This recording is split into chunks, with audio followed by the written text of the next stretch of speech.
حصہ تھا وہ آقا نامدار مدنی تاجدار سید الانبیاء امام الانبیاء خاتم الانبیاء احمد مصطفیٰ حضرت محمد مصطفیٰ صلی اللہ علیہ وسلم کا جو فرمان علی شان تھا کہ دنیا کے اندر ہر شخص کے احسانات کا بدلہ میں نے چکا لیا ہے، سوائے صدیق اکبر کے احسانات کی قیامت کے دن میرا اللہ صدیق اکبر کے احسانات کا بدلہ عطا فرمائے گا۔ تو میں نے یہ بات عرض کی تھی کہ دیکھیں صدیق اکبر کی کتنی بڑی شان ہے، اتنا بڑا مقام ہے کہ رب کائنات اپنا محبوب اس کائنات میں نازل فرما کے اہل ایمان ہمیں احسان جتلا رہا ہے اور فرما رہا ہے کہ لَقَدْ مَنَّ اللَّهُ عَلَى الْمُؤْمِنِينَ إِذْ بَعَثَ فِيهِمْ رَسُولًا کہ اللہ نے ایمان والوں پہ احسان کیا ہے کہ اپنا محبوب رسول انہیں عطا فرمایا ہے۔ گویا کہ ساری کائنات میں اللہ کے محبوب کی آمد احسان ہے اور بالخصوص اہل ایمان پہ اللہ کے محبوب کی آمد احسان عظیم ہے۔ لیکن صدیق اکبر کی شان کا کیا کہنا کہ رب ہو کے یہ اعلان کر رہا ہے کہ میں نے جو اپنا محبوب تمہیں عطا فرمایا ہے یہ تمہارے اوپر میرا بہت بڑا احسان ہے۔ اور اللہ کے محبوب یہ فرماتے ہیں کہ میرا تمہارے اندر آنا بھی تمہارے اوپر احسان ہے۔ لیکن صدیق اکبر کے اتنے بڑے احسانات ہو گئے مجھ پہ، اس دین پہ، اس مذہب پہ کہ قیامت کے دن رب کائنات ہی صدیق اکبر کے احسانات کا بدلہ عطا فرمائے گا۔ ہم چونکہ رسمی طور پہ کسی نہ کسی فکر کے پیچھے چلنے والے لوگ ہوتے ہیں اور کسی نہ کسی سوچ کو اپنا لیتے ہیں، اور اگر کسی شخص سے یہ پوچھا جائے کہ ہمارے درمیان اگر اختلاف ہو تو فیصلے کے لیے کون سی کتاب ہونی چاہیے جس سے ہمارا اختلاف ختم ہو سکتا ہے، تو ہر شخص یہ کہے گا کہ قرآن حکیم ہمارے درمیان اللہ کی ایسی کتاب موجود ہے کہ ہم اپنے فیصلوں کے لیے اگر قرآن سے رہنمائی حاصل کریں تو ہمارے لیے بہت ساری چیزوں کے اندر جو اختلاف ہے یہ ختم ہو سکتا ہے۔ اور اگر پھر اسی شخص سے یہ پوچھا جائے کہ اگر قرآن کو سمجھنے کے لیے کسی کتاب کی ضرورت ہو اور سہارا لینا پڑے تو پھر کون سی ایسی کتاب ہے جس کا سہارا لے کے ہم قرآن کو سمجھ سکتے ہیں، تو آگے سے جواب یہ ہوگا کہ اللہ کے محبوب کی حدیث مبارکہ اور اللہ کے محبوب کی ارشادات عالیہ ہمارے لیے وہ کشید راہ ہے کہ جن کی رہنمائی سے ہم قرآن کو سمجھ سکتے ہیں۔ لیکن اگر اسی شخص سے یہ سوال کیا جائے کہ کیا تم نے جو اپنا مذہب بنا کے رکھا ہے، اپنا مسلک بنا کے رکھا ہے، یا جن باتوں کا تم قائل ہے مذہب کے اندر، کیا یہ ساری چیزیں تم نے قرآن سے خود پڑھی ہیں، خود ان باتوں کو سمجھ کے تو اس مذہب میں چل رہا ہے، یا کیا تم نے اللہ کے محبوب کی احادیث مبارکہ ان سے رہنمائی خود حاصل کی ہے اور اس کے بعد تم نے یہ فیصلہ کیا ہے کہ میں فلاں مذہب یا فلاں مسلک کا پیروکار بنوں گا؟ تو یقیناً ہر شخص یہی کہے گا کہ نہیں، میں جس مسجد میں جمعہ پڑھتا ہوں یا میری جو جماعت ہے، میرے جماعت کے جو مولوی صاحب ہیں، وہ باتیں جو مجھے بتاتے ہیں میں ان باتوں میں عمل پیرا ہو کے جو ہے وہ اپنا مذہب کا تعین کرتا ہوں، مسلک کا تعین کرتا ہوں۔ میں الحمدللہ یہ بات بارہا دفعہ ذکر بھی کر چکا ہوں کہ مجھے اس سے کوئی غرض نہیں ہوتی کہ یہاں پہ میرا مسلک کیا کہتا ہے۔ میں ہمیشہ قرآن و حدیث کی تعلیمات کو سمجھنے کی کوشش کرتا ہوں، بے شک وہاں پہ میرے مسلک کے حوالے سے کوئی ایسی بات موجود بھی ہو جس کی اللہ کی کتاب اور میرے محبوب کریم کے ارشادات اجازت کر دیتے ہو، تو میں وہاں پہ تعلیمات سے بچتا ہوں اور خام خواہ کا وہاں پہ میں اس چیز سے لگا رہتا رہنے کا قائل نہیں ہوں۔ کوشش یہ ہوتی ہے کہ حق اور سچ کی جو اللہ کی کتاب نے بیان فرمائی ہے اور اللہ کے نبی نے بیان فرمائی ہے اس کے ضمن میں انسان کو اپنی راہ کا تعین کرنا چاہیے، نہ کہ میرا فلاں مذہب ہے، فلاں مسلک ہے، فلاں جماعت ہے، جو وہاں سے آئے اس کو ہم آگے بڑھ کر کے سمیٹتے چلے جائیں۔ یہی مسئلہ ہے کہ ہم سیدنا صدیق اکبر رضی اللہ تعالیٰ عنہ اگر ان کو خلیفہ اول سمجھتے ہیں اور کم و بیش سے ہم سوا لاکھ جو حضور کے صحابہ ہیں ان صحابہ کے اندر سب سے افضل ترین شخص اور سب سے افضل ترین ہستی جس کو ہم سمجھتے ہیں وہ حضرت سیدنا صدیق اکبر کو سمجھتے ہیں۔ میرے مسلک کے اندر بھی بہت سارے ایسے لوگ موجود ہیں کہ جو سیدنا علی المرتضیٰ کی افضلیت کے قائل ہیں، نام ہاتھ پڑھتے رہتے ہیں، ساری ایک چیز ہوتی ہے، لیکن حقیقت یہ ہے کہ جو شان اللہ نے سیدنا صدیق اکبر کو عطا فرمائی ہے وہ اللہ کے نبی کے سوا لاکھ صحابہ میں کسی کے حصے میں وہ شان نہیں ہے۔ اس لیے کہ سب سے پہلی بات تو یہ ہے کہ قرآن حکیم کے اندر ساری اس نئی میں دو میں سے دوسرا جو لفظ قرآن میں استعمال ہوا ہے اس میں سارے کے سارے مفسرین متفق ہیں کہ دو میں سے دوسرا پہلی مراد اللہ کے نبی کی ذات ہے اور جو دوسرا مراد ہے قرآن کی آیت کے اندر وہ حضرت سیدنا صدیق اکبر کی ذات مراد ہے۔ قرآن کے اندر بیان ہے کہ میرے نبی کے بعد اگر ہر لحاظ سے کسی کا مقام ہے، مرتبہ ہے، حیثیت ہے تو وہ سیدنا صدیق اکبر کی حیثیت ہے۔ کوئی ایک جگہ بھی ایسی نہیں ملتی کہ جس جگہ پہ ہمیں صدیق اکبر پیچھے نظر آتا ہو۔ اللہ کے نبی نے جب نبوت کا اعلان فرمایا تو ایمان لانے والوں میں سب سے پہلے جس کا نام آتا ہے وہ صدیق اکبر کا نام آتا ہے۔ پھر جب بات تبلیغ کی ہوتی ہے، لوگوں کے سامنے دین پیش کرنے کی بات ہوتی ہے، عمر فاروق کا کہیں ذکر ابھی نہیں ہے، عثمان غنی کا ذکر ابھی کہیں نہیں ہے، علی المرتضیٰ کوئی بچپن کی حالت میں ہے ان کا ذکر ابھی نہیں ہے کہ سیدنا صدیق اکبر اللہ کے نبی کے ساتھ کھڑے ہو کے اللہ کے نبی کا دست و بازو بن کے دین کی تبلیغ کے لیے لوگوں سے لڑائی اور جھگڑا کرتے ہوئے نظر آتے ہیں۔ گویا کہ ایمان لانے کے اندر بھی اللہ کے نبی کے بعد حضرت صدیق اکبر کو رکھا ہے۔ پھر تبلیغ کے اندر سیدنا صدیق اکبر سب سے پہلے اللہ کے نبی کے بعد مبلغ تھے جنہوں نے دین اسلام کی تبلیغ کا کام شروع فرمایا، اور کوئی ایسا غزوہ یا جنگ غزوہ جو حضور کے دور میں لڑی گئی ہو اور صدیق اکبر اس غزوے میں شامل نہ ہوئے ہو، یہ ہو ہی نہیں سکتا کہ جس غزوے کے اندر اللہ کے نبی نے شرکت فرمائی ہو اور اللہ کے نبی کے ساتھ ہمیں صدیق اکبر نظر نہ آتے ہو۔ اور سب سے بڑی بات تو یہ ہے کہ اس سے بڑی سعادت اور کیا ہوگی کہ جس رات اللہ نے حکم ارشاد فرمایا کہ محبوب اب مکہ چھوڑ مدینے چلا جا، مکہ چھوڑ اور مدینے چلا جا، اور ساتھ اب یہ فرماتا ہے کہ اگر مکہ چھوڑ کے مدینے جائے گا تو جس کو تو ساتھ لے کے جائے گا کوئی اور نہیں صدیق اکبر کو ساتھ لے کے جائے گا۔ اب یہ حسن اتفاق تو نہیں ہے نا، یہ خدائی معاملہ ہے، یہ رب کا معاملہ ہے، یہ دین کا معاملہ ہے، یہ اللہ کے نبی کا عمل ہے، یہ اللہ کے نبی کا فعل ہے، کسی عام بندے کی سرکت اور میت اور ساتھ کی بات تو نہیں ہے۔ اتنا بڑا اللہ کے نبی کی زندگی کا اہم دن ہے، اتنا بڑا اللہ کے نبی کی زندگی کا اہم دن ہے، اتنا بڑا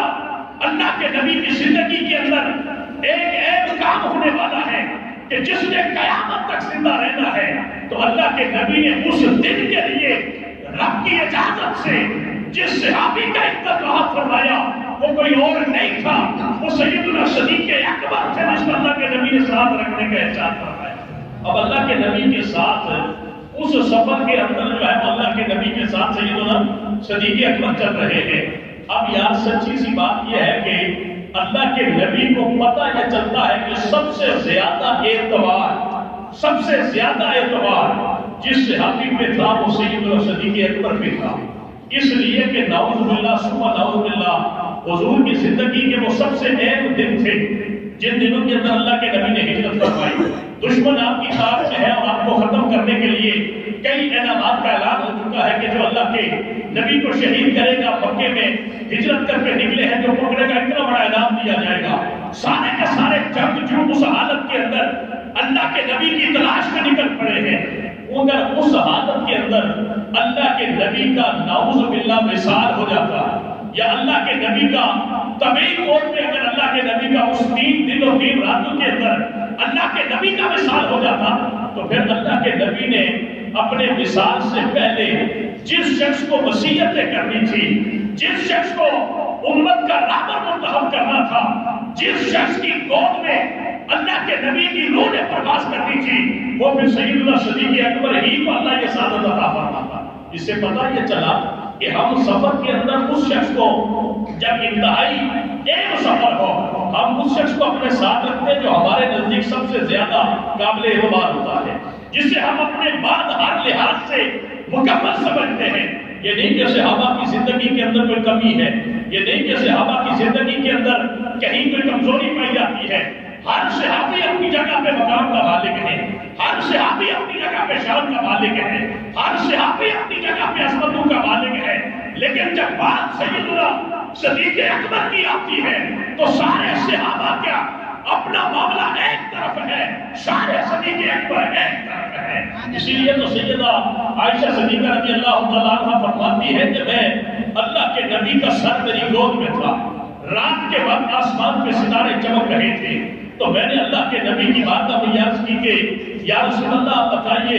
کہ آسمان کے جتنے یہ ستارے ہیں، ان ستاروں کے برابر آپ کی امت میں کوئی امتی ہے جس کی نیکیاں ہو؟ اب دیکھو نا سیدہ عائشہ صدیقہ کا عقیدہ یہ تھا کہ اللہ کے نبی کو ہر چیز کی اللہ نے خبر عطا فرمائی ہوئی ہے، اس لیے کہ آسمان دنیا پہ چمکتے ہوئے ستاروں کی تعداد کا سیدہ عائشہ اگر پوچھ رہی ہے تو عائشہ کا عقیدہ یہ تھا کہ اللہ کے نبی کو چمکتے ہوئے ستاروں کی تعداد کا بھی پتہ ہے اور اپنے ہر امتی کے اعمال کا بھی پتہ ہے۔ اس لیے تو عائشہ نے سوال کیا، اور اگر نبی کو ہمارے اعمال کی خبر نہ ہوتی تو اللہ کے نبی فرما دیتے عائشہ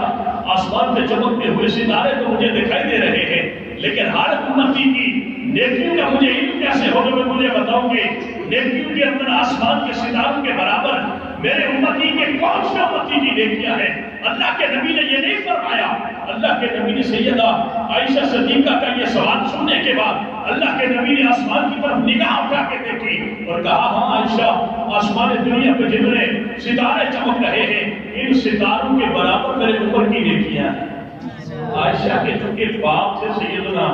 صدیق اکبر، تو سیدہ عائشہ تھوڑی سوچ میں پڑ گئی کہ ہر دفعہ جب بھی اللہ کے نبی سے کوئی سوال کیا جاتا ہے تو اللہ کے نبی سب سے زیادہ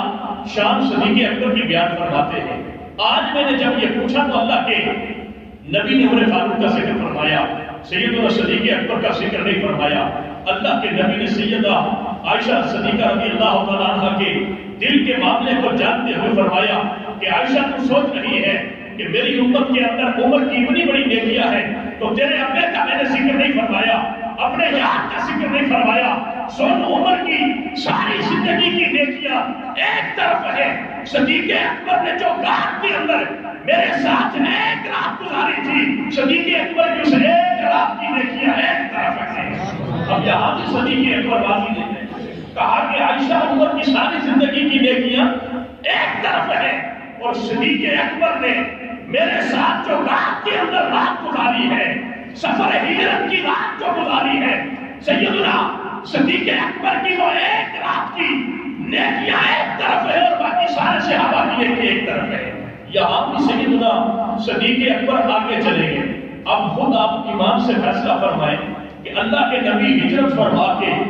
جب مدینہ شریف میں داخل ہوئے، مدینہ شریف کے اندر داخل ہوئے تو اللہ کے نبی کے ساتھ صرف ایک صحابی تھے اور وہ سیدنا صدیق اکبر تھے۔ ایک صحابی تھے اور وہ سیدنا صدیق اکبر تھے۔ ایک بات آپ خود اندازہ کریں کہ یہ جو لوگ ہوتے ہیں ایک جماعت سے وابستہ ہوتے ہیں، ایک سلسلے سے وابستہ ہوتے ہیں یا کسی ایک ادارے سے وابستہ ہوتے ہیں، ان کی شکلیں عمومی طور پہ ایک دوسرے سے ملتی جلتی ہوتی ہیں۔ یہ آپ لوگ نوٹ کریں اس چیز کو کہ ایک مدرسے کے اندر پڑے ہوئے لوگ یا کسی ایک پیر کے مرید جتنے ہوتے ہیں یا کسی ایک جماعت کے جتنے لوگ ہوتے ہیں، دینی مذہبی جماعتوں کی میں بات کرتا ہوں، ان لوگوں کی شکلیں تقریباً ایک دوسرے کے ساتھ ملتی جلتی ہوتی ہیں۔ آپ دیکھتے ہیں تو کہتے ہیں سب کی داڑیاں ملتی جلتی ہیں، ان کے چہرے ملتے جلتے ہیں۔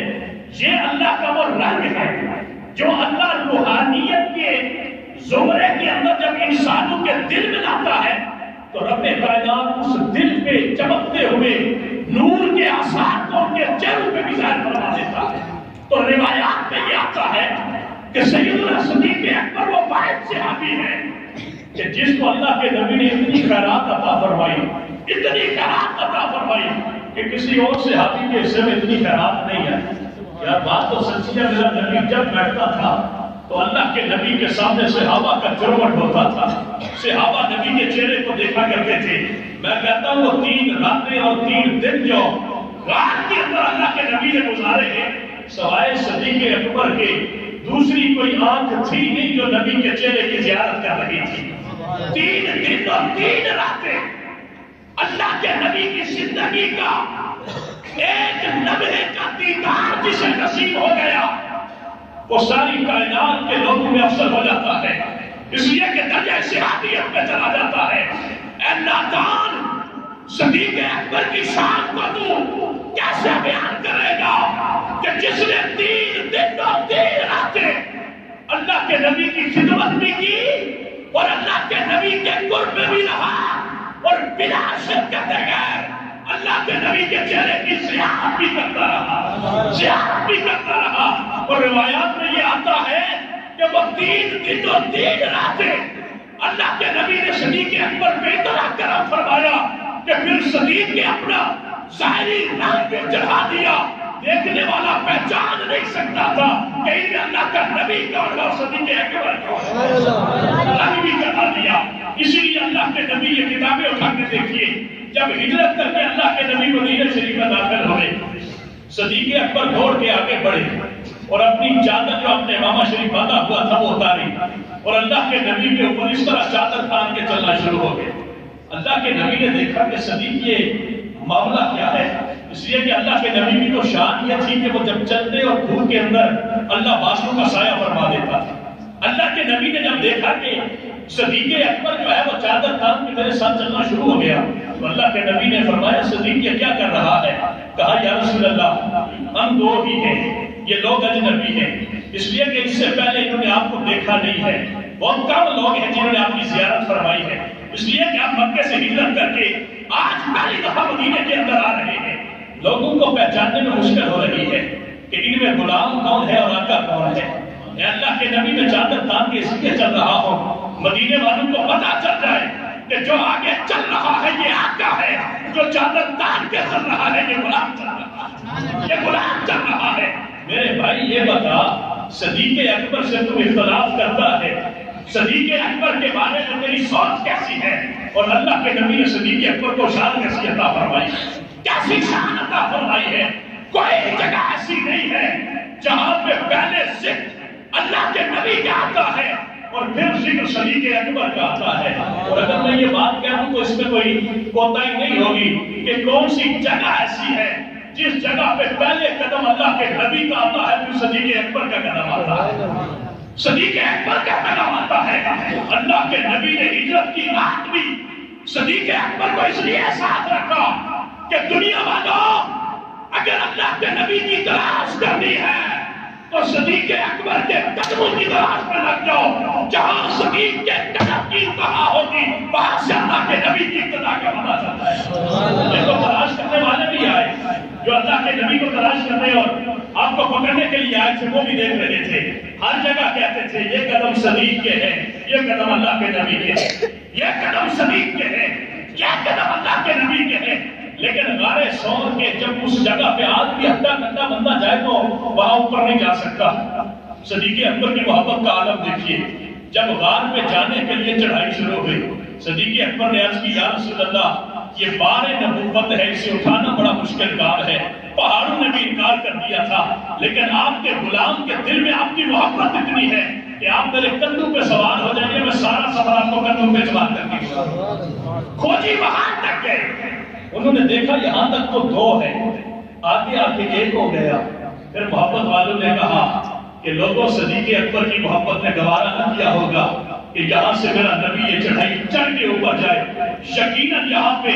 صدیق اکبر کے قدموں کے نشان تو ملتے ہیں، اللہ کے نبی کے قدموں کے نشان نہیں ملتے۔ یہاں سے صدیق اکبر نے اللہ کے نبی کو اٹھا لیا ہوگا۔ یہ نہیں کہ ہم رسماً صدیق اکبر کو مانتے ہیں، کوئی ایسی جگہ دکھا دو، میں کہتا ہوں کہ صدیق پہ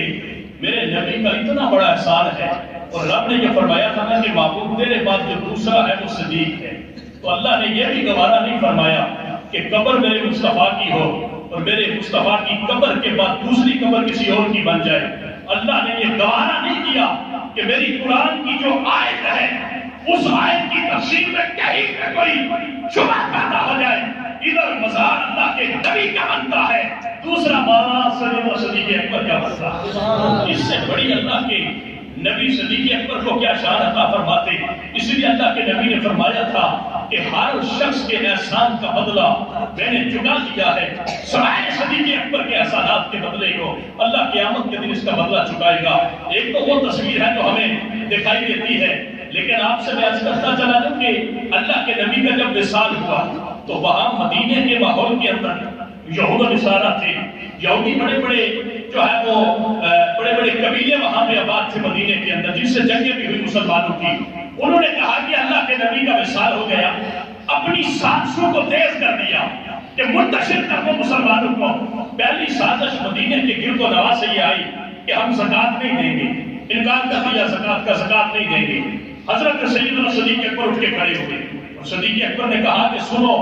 جو شخص اللہ کے نبی کے زمانے میں ایک بکری کی رسی کی زکوٰۃ دیتا تھا، صدیق اکبر اس سے رسی لے کے رہے گا۔ عمر فاروق آگے بڑھے اور کہنے لگے صدیق اکبر کمزوری کی حالت ہے، مسلمانوں کو اس حالت کے اندر طاقت درکار ہے، آپ نے یہ کیسا فیصلہ فرما دیا؟ تو سیدنا صدیق اکبر نے فرمایا عمر، میں تجھے تو بہت دلیر سمجھ رہا تھا، لیکن یہاں پہ تو کمزوری کا فیصلہ کیوں فرما رہا ہے؟ سن، میں اپنے فیصلے سے واپس نہیں آنا چاہتا، میں ہر اس شخص سے جنگ کروں گا جو اسلام کی ایک بات سے بھی پیچھے ہٹے گا۔ صدیق اکبر اس سے جہاد کا اعلان فرمائے گا۔ اللہ کے نبی کی بیعت گھر میں پڑی ہے، صحابہ کی ٹولیاں بن گئی، ایک ٹولی ادھر کھڑی ہے، وہ کہتی ہے ہم اللہ کے نبی کی جو قبر ہے جائے مدفن ہے وہ مسجد نبوی میں بنائیں گے۔ دوسری ٹولی کہتی ہے نہیں، ہم جنت البقیع کے اندر بنائیں گے۔ تیسری ٹولی یہ کہتی ہے کہ نہیں، ہم اللہ کے نبی کو واپس مکہ میں لے کے جائیں گے اور کعبۃ اللہ کے قریب جو ہے اللہ کے نبی کا مزار بنائیں گے۔ تاریخی کتابیں اٹھا کے دیکھیے، یہودی ان میں شامل تھے اور وہ اس سازش کا حصہ بنے ہوئے تھے، اور بعض صحابہ یہ کہتے ہیں نہیں، ہم بیت المقدس کے اندر جہاں کثیر تعداد میں انبیاء کا جائے مدفن ہے، ہم اللہ کے نبی کی بیعت وہاں لے کے جائیں گے۔ اس ماحول کے اندر سیدنا صدیق اکبر اٹھ کے کھڑے ہوئے اور کہا کہ اللہ کے نبی کے غلاموں کیا ماحول بنا دیا ہے، کیا یہ خلافات میں بٹ گئے ہو؟ آپ نے فرمایا کہ کسی کے پاس اگر دلیل ہے کہ اللہ کے نبی کو مسجد نبی میں دفن کرنا ہے تو عمر کے سامنے صدیق اکبر کے سامنے پیش کرے۔ اگر کسی کے پاس دلیل ہے کہ اللہ کے نبی کو جنت البقیع میں دفن کرنا ہے تو میرے سامنے دلیل پیش کرو، ہم اس کی بات پہ عمل کریں گے۔ کسی کے پاس دلیل ہے بیت المقدس کی تو پیش کرے، کسی کے پاس مکہ کی دلیل ہے تو پیش کرے، اگر کسی کے پاس نہیں تو سنو،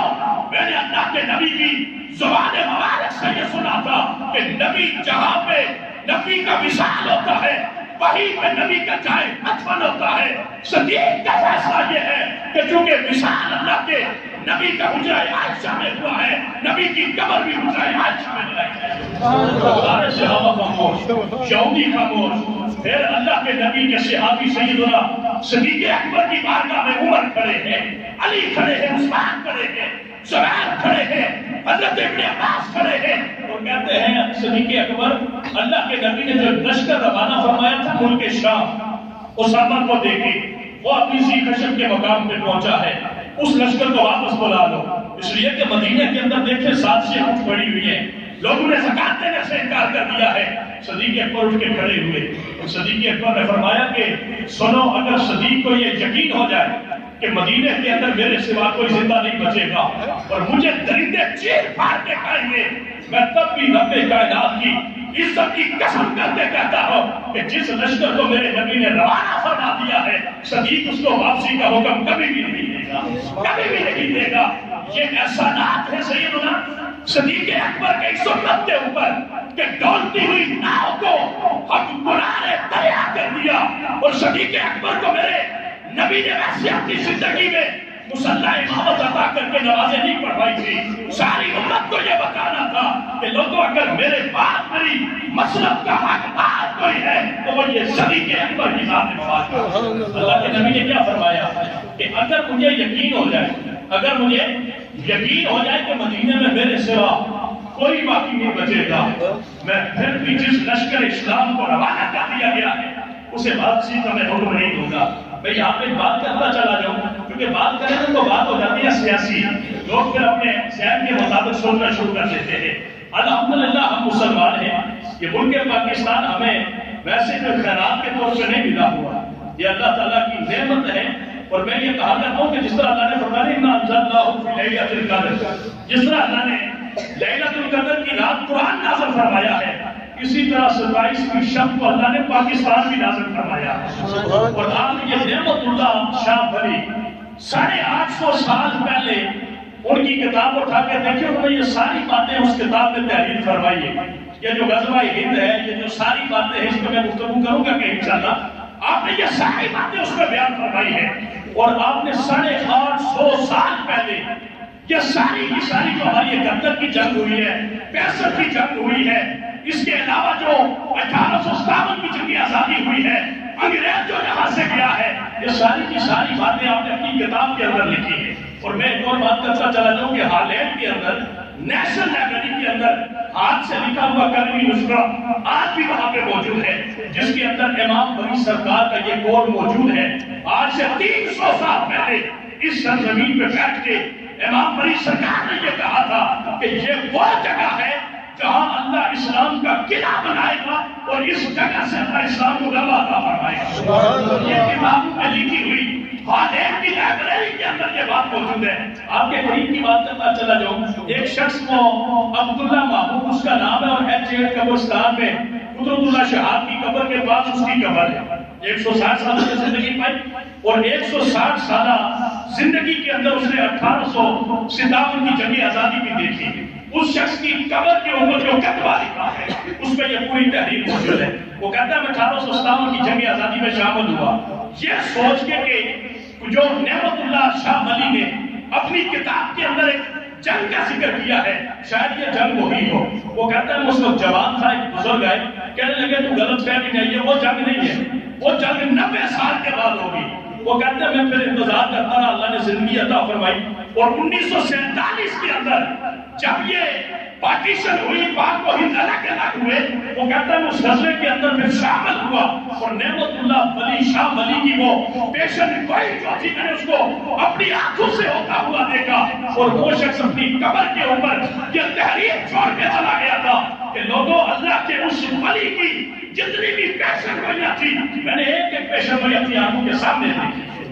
یہ اللہ کا فضل ہے کہ ہم ملک پاکستان کے بسنے والے لوگ وہ خوش قسمت لوگ ہیں کہ جس کے بارے میں اللہ کے نبی نے دعا فرمائی ہے۔ اور علامہ اقبال نے کہا تھا کہ میرے عرب کو آئی تھی ٹھنڈی ہوا جہاں سے، میرا وطن وہی ہے، میرا وطن وہی ہے۔ کہ لوگوں میں عام وطن کا رہنے والا نہیں ہو، میں اس وطن کا واسی ہوں جس وطن کی خوشبوئیں آقا کو مدینے میں بیٹھ کے بھی آیا کرتی تھی۔ لیکن الحمدللہ ہماری پاکستانی فوج نے جس بہادری سے، جس جرأت سے یہ اقدام اٹھایا ہے، ہم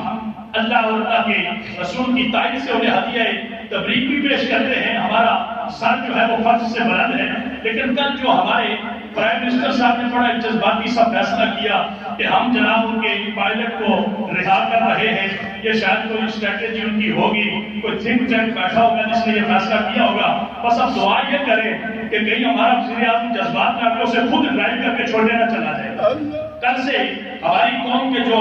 جذبات ہیں وہ یقیناً مجروح ہے، اس لیے کہ اگر صدیق اکبر کے وارث ہو تو پھر سوچ یہ رکھو کہ اگر دشمن نے للکارا ہے میں تنہا بھی رہ گیا تو لڑوں گا۔ دشمن کے سامنے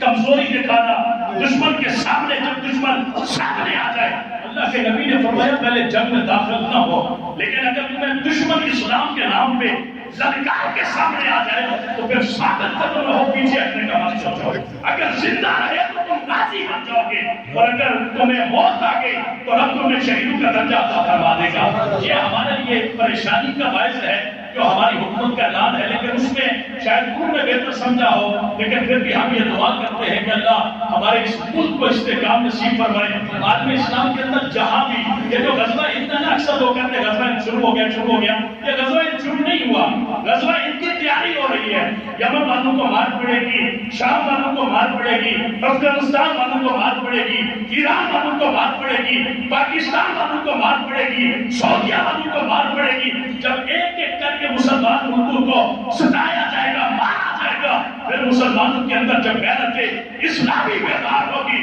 پھر یہاں سے جب مسلمان اٹھیں گے، ہر طرف سے مسلمان ان کی آواز میں جب لبیک کہہ کے نکلیں گے، پھر پوری دنیا کے اوپر اسلام کا غلبہ ہوگا۔ پھر پوری دنیا کے اندر پاکستان کی وجہ سے رب کائنات اسلام کے غزوہ ہند کی برکت کی وجہ سے پوری دنیا کے اوپر اسلام کا غلبہ نصیب فرمائے گا۔ اللہ کی بارگاہ میں دعا ہے کہ اللہ ہمیں اس غزوے کے اندر شامل ہونے کی توفیق عطا فرمائے۔ اس لیے بات یاد رکھیں کہ غزوہ وہ ہوتا ہے جس میں اللہ کے نبی شرکت فرمائے، جس میں اللہ کے نبی کی شرکت نہیں ہے، اللہ کے نبی کے دور میں ہوا، اسے سریہ کہا جاتا ہے۔ جو حضرت امام مہدی اور حضرت عیسیٰ کے دور میں جنگ ہوگی، اس کو اللہ کے نبی نے المنافق کہا ہے، وہ بھی غزوہ نہیں کہا۔ غزوہ اسے کہا جاتا ہے جس کے اندر اللہ کے نبی خود شامل ہوتے ہیں۔ وہ غزوہ جب آئے گا اس کے اندر اللہ کے نبی خود شامل ہوں گے۔ اللہ کے نبی نے جب غزوہ ہند کا ذکر فرمایا، ابو ہریرہ اٹھ کے کھڑے ہو گئے، کہنے لگے یا رسول اللہ، اللہ مجھے اگر توفیق عطا فرمائے، مجھے اگر زندگی اللہ نے عطا فرمائی،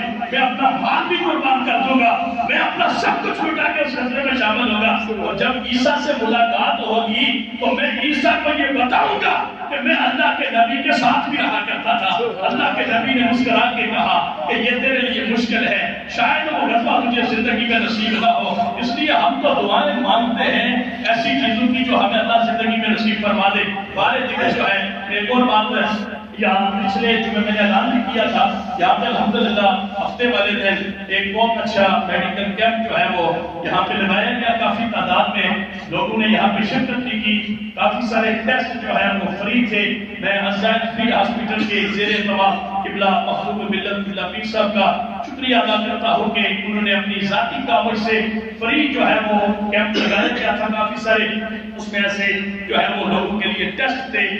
اور بعد میں اگر کسی کا معاملہ تھا اسے دوائی بھی فری دی گئی۔ اللہ ہمیں ایسے کام کرنے کی توفیق عطا فرمائے، مسلمان کو مسلمان کا درد سمجھنے کی اللہ توفیق عطا فرمائے، اور جسد واحد بننے کی اللہ ہمیں ہمت عطا فرمائے۔ وآخر دعوانا الحمدللہ رب العالمین۔